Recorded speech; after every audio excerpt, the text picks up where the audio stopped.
Morning! I'm feeling a bit sick today, so I'm not going to be as enthusiastic as normal, but I've got to do updates, so let's do updates.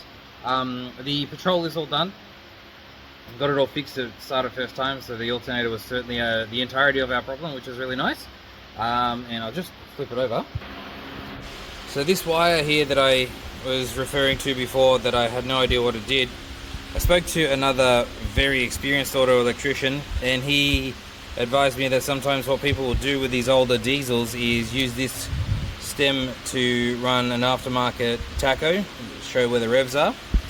But there is no aftermarket tacho in the car, and the original one works perfectly fine. So I don't know. I don't know what this is. The owner told me he doesn't really want any of that extra wiring in the back corner anyway, so he doesn't care that this has been unplugged. So happy days. Dead alternator can just go in the bin. I just wanted to briefly touch on this.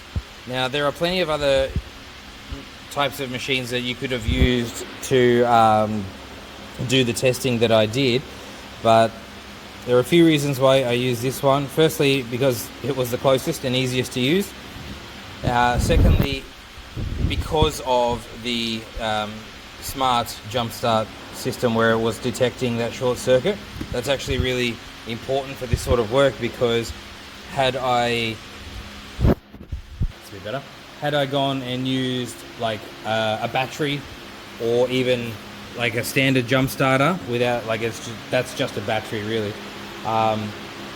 we would have been pumping power through this system that has a short circuit, running the risk of causing a fire and melting stuff while I'm looking for where the problem lies. So this smart charger was very important to use because it wouldn't let me do stuff like that, and that's just added safety, which is really, really important. So this one was about $700-800 I think it was, but this is workshop grade. I use it multiple times a day. It's very powerful. You can get smaller ones for just $100 or so. That'll do a pretty similar job, it just won't have as much grunt. But yeah, this is a very handy tool for diagnostics, which was surprising, but it's great to have. So yeah, car's done, customer's happy, everything's all sorted. On to the next one.